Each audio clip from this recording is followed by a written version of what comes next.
বাংলাদেশকে বিশ্বের চতুর্থ বৃহত্তম অর্থনৈতিক দেশে রূপান্তর করা সম্ভব, যেখানে মানুষ হবে উচ্চশিক্ষিত, সবাই ন্যূনতম মানসম্মত ফ্ল্যাটে বসবাস করবে, প্রতিটি পরিবারে ব্যক্তিগত গাড়ি থাকবে এবং সবার জন্য থাকবে সমান ও মানসম্মত চিকিৎসা ব্যবস্থা। তবে এর জন্য সবার আগে এদেশের মানুষের মানসিকতা পরিবর্তন হতে হবে। মানসিকতা পরিবর্তন না হলে প্রকৃত পরিবর্তন সম্ভব নয়। সূরা আল ইমরান বোঝার চেষ্টা করলে যে কেউ এই বিষয়টি উপলব্ধি করতে পারবে। দুঃখজনক হলেও সত্য, আমাদের দেশের অনেক মানুষ নিজেদেরকে অত্যন্ত জ্ঞানী ও চতুর মনে করলেও বাস্তবে আমরা বোকা ও গাধা। সচেতনতা, দায়িত্ববোধ ও নাগরিক আচরণের দিক থেকেও এখন অনেক পিছিয়ে আছি। এই অবস্থায় প্রকৃত পরিবর্তনের স্বপ্ন দেখা অনেক ক্ষেত্রেই অবাস্তব কল্পনার মতো হয়ে দাঁড়ায়। তাই বাংলাদেশকে কীভাবে বিশ্বের চতুর্থ বৃহত্তম অর্থনীতিতে রূপান্তর করা যাবে সেই আলোচনা করার আগে আমাদের দেশের মূল সমস্যাগুলো সঠিকভাবে চিহ্নিত করা জরুরি। আমাদের তিনটি প্রধান সমস্যা হলো পানি সমস্যা, সীমান্ত সমস্যা ও রোহিঙ্গা সমস্যা। এই সমস্যাগুলোর সৃষ্টি অন্য দেশের কারণে হলেও এসব সমস্যার সমাধানে অন্য দেশের সহায়তার আশায় বসে থাকলে চলবে না। বাস্তবে শুধু কূটনীতি দিয়েও এই তিনটি সমস্যার স্থায়ী সমাধান সম্ভব নয়, বরঞ্চ আমাদের নিজেদের সক্ষমতা বাড়িয়ে বিকল্প ও বাস্তবমুখী উপায়ে পরিকল্পনা গ্রহণ করে এবং দেশের ভিতর থেকে কার্যকর উদ্যোগের মাধ্যমে সমাধানের পথ খুঁজে বের করতে হবে। মরার পরে ঘাড়া ঘা হিসাবে রয়েছে ভারতীয় আধিপত্যবাদ।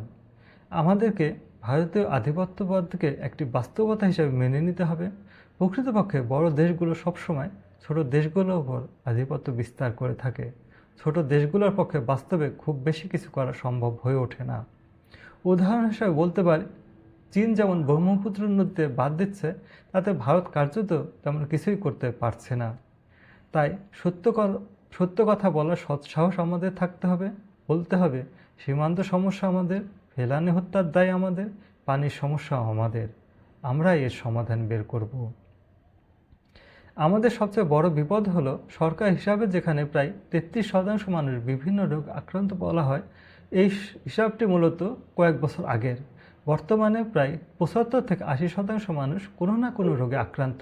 সত্যিকার অর্থে এই বিশাল জনগোষ্ঠীকে অসুস্থ রেখে আমাদের মূল ভূখণ্ডে টেকসই উন্নয়ন করা অসম্ভব। প্রশ্ন হলো, কেন এই বিশাল জনগোষ্ঠী অসুস্থ হয়ে পড়েছে? এর প্রধান কারণ হচ্ছে আর্সেনিকযুক্ত পানির অতিরিক্ত ব্যবহার, ফল ও সবজিতে রাসায়নিকের ব্যবহার, বায়ু দূষণ এবং ভেজাল খাদ্য। যেহেতু আমাদের মূল ভূখণ্ডে উন্নয়ন করা কঠিন হয়ে পড়েছে, তাই ভোলা, হাতিয়া ও সেন্ট মার্টিন দ্বীপকে ঘিরে মালদ্বীপ বা সিঙ্গাপুর আদলে উন্নয়ন করা যেতে পারে। সেক্ষেত্রে বিভিন্ন দেশের সহায়তায় 3:7 ভাগেও যদি লাভ ভাগাভাগি করা যায়, তাদের ভিন্নধর্মী উন্নয়ন করা গেলে আমাদের বাজেটের বড় অঙ্কের অর্থ যোগান দিতে পারবে। এতে আমাদের ঋণ নির্ভরতা উল্লেখযোগ্যভাবে কমিয়ে আসবে। এখানে আমাদের মূল লক্ষ্য হতে হবে পানির সমস্যার সমাধান। পানি আর্সেনিক ও আয়রনের ঝুঁকি থেকে বাঁচবার জন্য আমরা বায়ু থেকে পানি সংগ্রহ করে পান করতে পারি। কৃষিক্ষেত্রে আমরা মধ্য এপ্রিল থেকে মধ্য ডিসেম্বর পর্যন্ত নদীর পানি ব্যবহার করতে হবে। এতে লাভ হবে দুটি: ভূগর্ভস্থ পানি ব্যবহারের কারণে খাদ্যের যে পুষ্টিগুণ কমে যাচ্ছে তা থেকে আমরা রক্ষা পেতে পারবো। আবার পানির স্তর ধীরে ধীরে উপরের দিকে উঠতে থাকবে। অবশিষ্ট ডিসেম্বর থেকে এপ্রিল পর্যন্ত সময়ে যেহেতু অভ্যন্তরীণ নদীগুলোতে কিছুটা পানি থাকে, তা দিয়ে 40% পানির চাহিদা পূরণ করা সম্ভব। সুনামগঞ্জের দিকে একটি বিল রয়েছে যেখানে কোনো ফসল হয় না। সেই এলাকাকে পানি সংরক্ষণাগার হিসাবে গড়ে তুলতে পারলে 20% পানির চাহিদা পূরণ করা সম্ভব। অবশিষ্ট 40% পানির জন্য তিস্তা প্রকল্প এবং পদ্মা ব্যারাজ প্রকল্প না করে সেই অর্থ সমুদ্রের পানিকে বিশুদ্ধকরণ প্রকল্পে ব্যবহার করা যেতে পারে। কারণ আমাদের তিস্তা প্রকল্প বাস্তবায়নে বর্তমান প্রক্রিয়া আমাদের জন্য লাভজনক হবে না, বরং এটা আরেকটা অপচয় প্রকল্প হতে চলেছে। আবার ফারাক্কা থেকে মাত্র 100 কিলোমিটার ভাটিতে সমুদ্র পৃষ্ঠ হতে মাত্র 15 মিটার উচ্চতার ব্যবধানে ব্যারেজ নির্মাণও আমাদের জন্য কোনোভাবেই লাভজনক হবে না, বরং এতে আমাদের ক্ষতি হওয়ার আশঙ্কাই বেশি।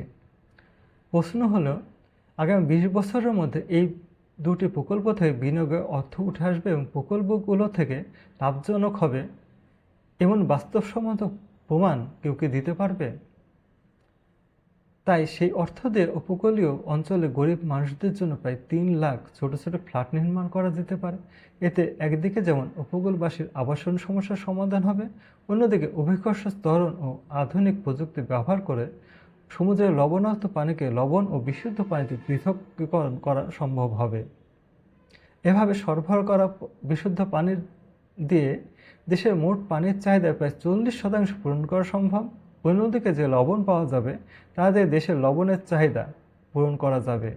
ফলে কক্সবাজারের বিস্তীর্ণ এলাকা আবার কৃষিকাজের জন্য ব্যবহারযোগ্য হয়ে উঠবে। এখানে আরেকটি কাজ আমরা করতে পারি, তা হচ্ছে মানুষের নৈতিকতা বোধ জাগ্রত করে খাদ্যের ভেজাল মুক্ত করা। সঠিক পরিকল্পনা ও কার্যকর উদ্যোগ নিলে 2 বছরের মধ্যে দেশের পানির সমস্যার একটি বাস্তবসম্মত সমাধান করা সম্ভব। আমাদের মূল ভূখণ্ডে টেকসই উন্নয়ন শুরু হবে তখনই যখন এদেশের মানুষের অসুস্থতার হার কমতে থাকবে। যত দ্রুত মানুষের স্বাস্থ্য ঝুঁকি কমবে তত দ্রুতই এদেশের মানুষের উৎপাদনশীলতা ও অর্থনৈতিক সক্ষমতা বাড়বে। সুস্থ মানুষই পারে দেশকে এগিয়ে নিতে, নতুন চিন্তা সৃষ্টি করতে এবং সমাজকে শক্ত ভিত্তির ওপর দাঁড় করাতে। নিরাপদ পানি, ভেজালমুক্ত খাদ্য, পরিচ্ছন্ন পরিবেশ ও স্বাস্থ্যসম্মত জীবন ব্যবস্থা নিশ্চিত করা এখন সবচেয়ে জরুরি কাজ। অসুস্থতা যতটা কমবে ঠিক ততটাই আনুপাতিক হারে দেশের টেকসই উন্নয়ন এগিয়ে যাবে। স্বাস্থ্যই উন্নয়নের প্রকৃত ভিত্তি। এখানে উল্লেখযোগ্য বিষয় হলো 6 মাসের মধ্যে ঢাকাকে যানজটমুক্ত করা, বায়ু দূষণ 50% কমানো এবং 100 দিনের মধ্যে মশার বিস্তার নিয়ন্ত্রণ করা সহজেই সম্ভব। তবে টেকসই উন্নয়ন করা অত্যন্ত কঠিন। সংক্ষেপে বলছে, কারণ এদেশের মানুষ এতটাই ব্যস্ত যে বিস্তারিত শোনার সময় কারো নাই। যেদিন দেশের মানুষের মানসিকতা পরিবর্তন হবে, যেদিন এদেশের মানুষের আকাঙ্ক্ষা হবে উচ্চশিক্ষিত হওয়া, সবাই ন্যূনতম মানসম্মত ফ্ল্যাটে বসবাস করা, ব্যক্তিগত গাড়ির মালিক হওয়া, সবার জন্য সমান ও মানসম্মত চিকিৎসা সেবা নিশ্চিত করা, সেদিন সত্যিকার অর্থে আমাদের দেশের পরিবর্তন হবে। শেষ কথা হলো, আগামী 2 বছরের মধ্যেই পানির সমস্যার একটি বাস্তবসম্মত সমাধান করা সম্ভব হলে তবেই আমাদের মূল ভূখণ্ডে এদেশের মানুষের জীবনমান উন্নত করা সম্ভব হবে। আর ভোলা, হাতিয়া ও সেন্ট মার্টিন দ্বীপকে ঘিরে পরিকল্পিত উন্নয়ন করা গেলে কেবলমাত্র আগামী 15 বছরের মধ্যেই আমরা বিশ্বে 4র্থ বৃহত্তম অর্থনৈতিক দেশে পরিণত হতে পারি।